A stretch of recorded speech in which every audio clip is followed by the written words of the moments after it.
language and take note of how important it is, not just for trade, but also for identity as Africa and by and large its recognition on the globe. Now, the 1950s, the United Nations established Kiswahili as a unit of the United Nations Radio, and today Kiswahili is the only African language within the Directorate of the Global Communications at the United Nations that is considered. Now, the United Nations General Assembly, through its resolution 71/328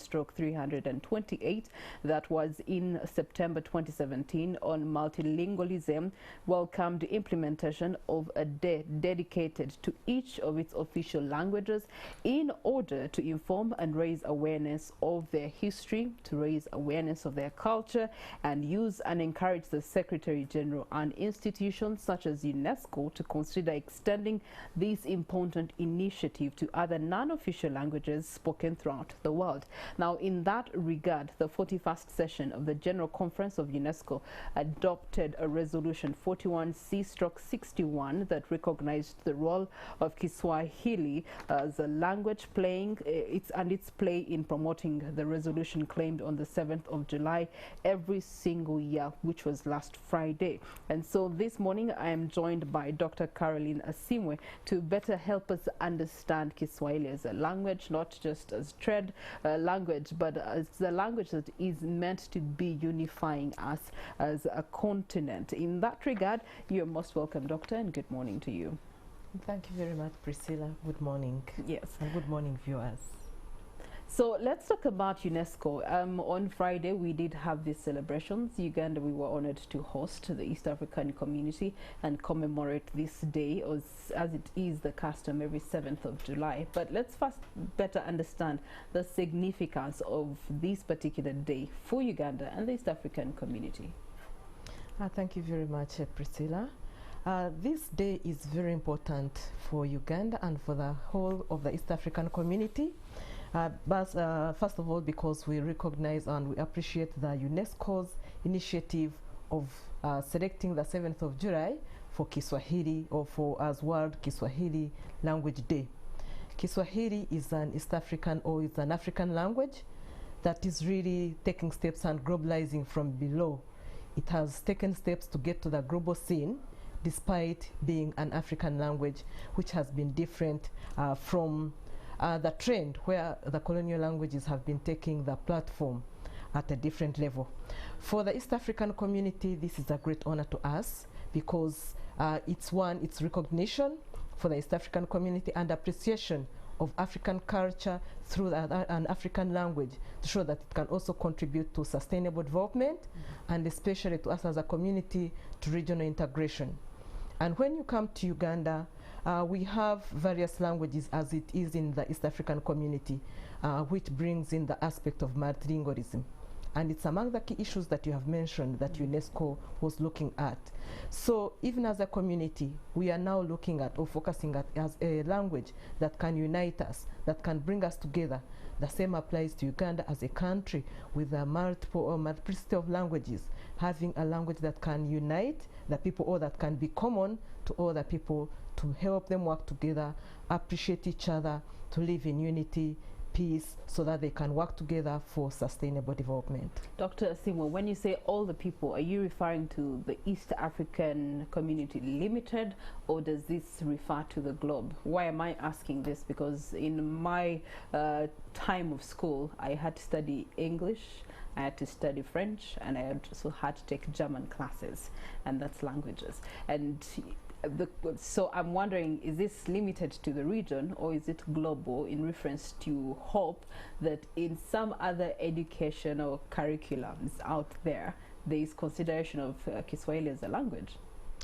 Thank you very much. When we talk about Kiswahili, and you relate it now to the UNESCO declaration, it is no longer a native or a local language. It's now at the global scene.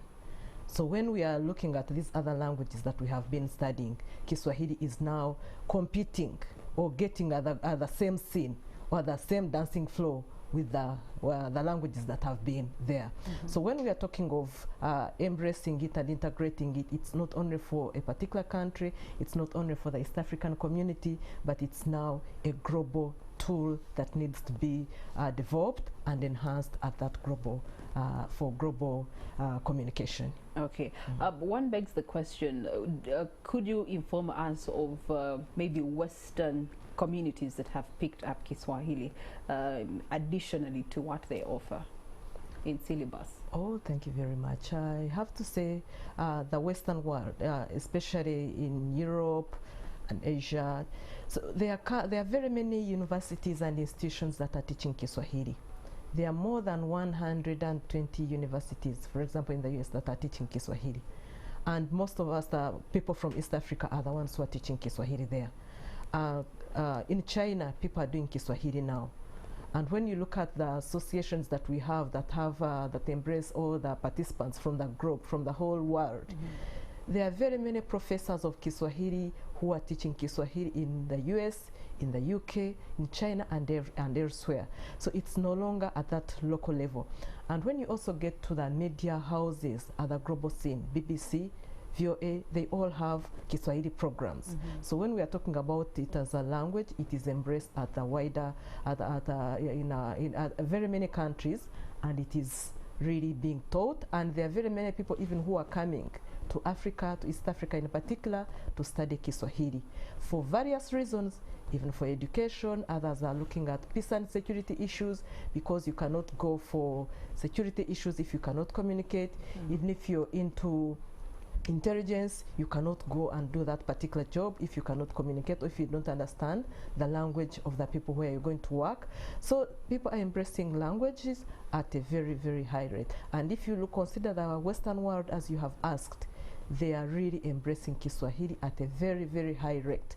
Most of the universities, I can take an example, Howard University, Michigan State University, Princeton University, I can mention very many universities that are teaching Kiswahili right now as one of the African languages. And if I can also say that among the African languages that we are teaching, we look at their status and the role. So when you look at the global scene, now it has been recognized by UNESCO. You look at the African continent, it is an official language at AU. You get to the East African community, it is an official language. You get to SADC, it's an official language. This is a status that it's getting. And now even people in the Western world, when they want to do a particular activity, they look at the role and the status of a particular language in an area, and then they have to embrace it also for their particular reasons. Okay, you've mentioned of official language. I think for Kenya and Tanzania, maybe it's an official language by default setting. For us here in Uganda, where we do have so many cultures, tribes, and clans, when it comes to language, we have diversity of language. And so how do we then get to have this language as an official communication language for the region, but more in particular for Uganda? Thank you very much for that question. For Uganda, I know that the Constitution recognizes Kiswahili as the second official language. And the East African level, it was you know, when the partner states join the community, they all sign or ratify the documents that are in that govern the East African community. And when they give a directive that all partner states should put strategies to promote and develop the language as an official language, Uganda cannot stand alone or cannot be left out. So Uganda is also laying strategies. In addition to the legal status that it is accorded by the Constitution, they are now also implementing what they subscribe to at the East African community. They've started laying strategies. They developed, for example, programs and manuals for teaching Kiswahili. And for Uganda as a particular country, under the coordination of the East African Kiswahili Commission, they developed the programs and manuals. And for training parliament, the first target for Uganda was to train parliamentarians on the use of Kiswahili. And most steps are being taken. A roadmap has been developed by the East African community to implement Kiswahili as an official language. So what does that roadmap look like?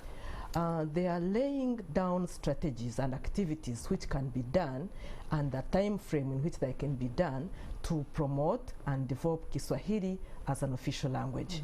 Where they are looking at issues to do, for example, with the language policy, they are looking at the issues to do with the establishment of the Kiswahili Council, training, capacity building for Ugandans to enable them participate in different activities, because Kiswahili is not only in teaching. Kiswahili is in different domains.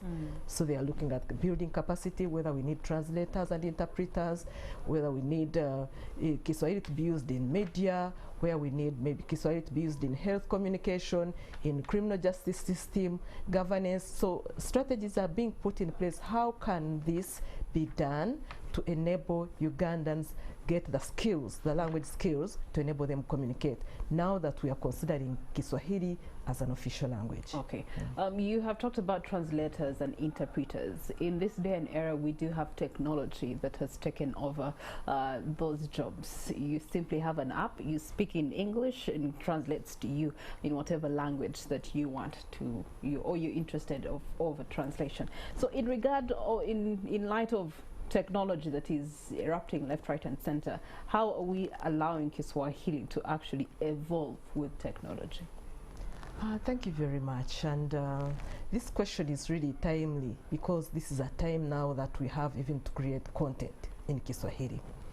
Yes, technology is taking up, but there are key issues we need to first mind out. If we don't create the content, if we don't create that data that is going to be reflected in that by technology, it can also be a challenge.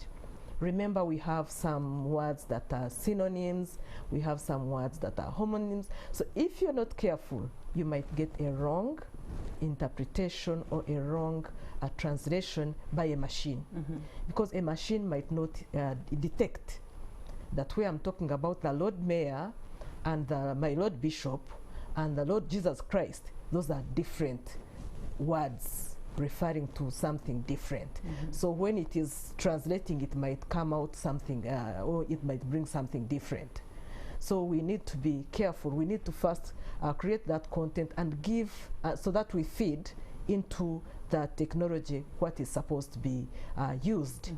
We need to first identify those words that we are supposed to have on board, and then we embrace technology. Of course, I must admit that the modern, in this era, we are advancing. And as we advance, we need to prepare for the same. And we need to prepare the materials that are going to be uploaded and put into the systems to help us get all this. That is, we need even to have the machine dictionaries that will be able now to bring up whatever we want in relation to what we are referring to. And in most cases, you find that they have to go through a particular process. And that is now what will bring us to the whole issue of language planning. We need to get into writing the system down. We need to get into standardizing the language, so that we have that one that will be standard for us to use in that official domain. But we take steps. Okay, so that standardization is a very interesting word, and allow me to then ask, how do you intend to integrate? Because the already existing Kiswahili has different versions. There's the Kenyan Kiswahili is different, quite different from the Tanzanian Kiswahili, and so how do you intend to amalgamate the two in order to standardize and have an official language? Thank you very much. I want to first start with an issue where we say standardization still will vary. If I can take an example of English, we have American English, we have British English. It is also not one. Even those Englishes that are spoken by different people, we don't have one variety. Irish English? Yes, we don't have one variety. So even Kiswahili, we shall have to accept that it cannot be one variety. But when I talk about standardization, it is not an issue we are starting with immediately. The immediate issue now is communication. So because you cannot standardize what is not there. So you have to first communicate and get to notice that there is a difference in the way Uganda is using Kiswahili, the way Kenya is using Kiswahili, and the way Tanzania is using it. That one we have to appreciate it. But when we appreciate, then we have to know that this is Kiswahili, and this word means this, but it's because of the location, that's why it is used like this. And even in our mother tongues, some people say, these who speak like this are from the other side of the hill, and it's acceptable. It's part of the language, but they are from a certain geographical area, and they speak like that. So even when it comes to Kiswahili, there will be no conflict, there will be no challenges. When it comes to a level where it has been documented properly and everything is in place, we shall be appreciating the varieties as we appreciate the varieties in English. Okay, speaking of conflict, 7th July 1954, you did have the Tanganyika African National Union, TANU, under the late Mwalimu Julius Nyerere coming through, and of course as the first president of the Republic of Tanzania, adopting Kiswahili as a unifying language for independence struggles, which then seemed to be picked up as a trend. So could also this have been one of the reasons why Kiswahili was being considered on the global scene, having aided and facilitated the independence of the region? Thank you very much. As I have said before, language is a unifying factor. And when you're unified, you fight for a common cause because you understand each other. So this is one of the reasons, or that is one of the factors that can be considered when we look at why we consider, or we look at this day, the 7th of July, as one of the aspects that we consider language as a unifying factor. And when it's a unifying factor, it unites people. They work in peace and harmony.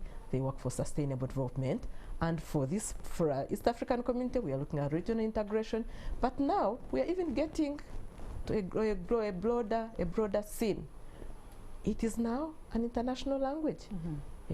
So when we are looking at this, we don't even now limit it to the East African community. We look at the global scene and how it can contribute to major aspects: peace, prosperity, sustainable development.